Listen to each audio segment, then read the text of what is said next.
How's it going, guys? Brad with Hardcore Horticulture here.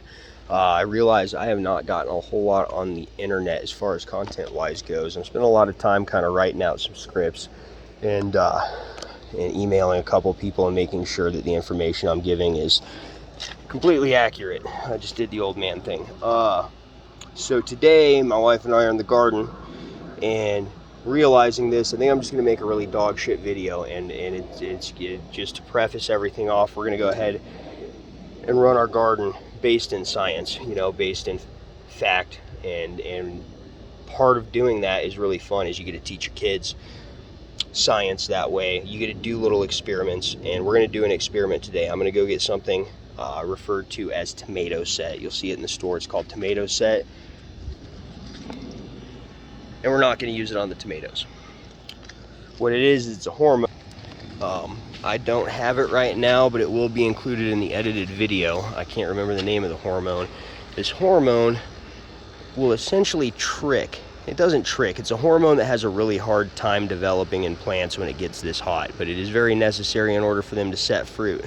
It's really popularly used to treat blossom end rot in tomatoes. It can help with that. That's why I don't listen to people say you have a low amount of calcium in your soil. You most likely do not. There's a lot of reasons for blossom end rot, and this hormone is also included in that. So instead of putting it on tomatoes, what we're going to do, my beautiful wife is over here, and she's been pruning our big boys. One of our big boys, our biggest one, is this guy right here. It's a little scallop squash. Did I get it right? Scallop squash. I always say oyster squash.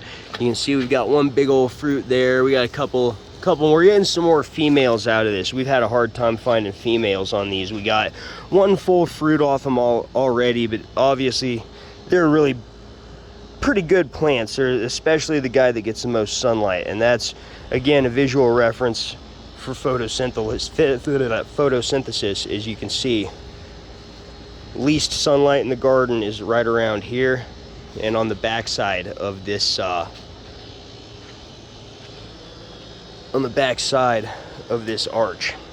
That's where we're getting the least sunlight, and there's a visual reference for how well the rest of the garden does, and you can actually visually see it diminish as sunlight and that Calvin cycle creating.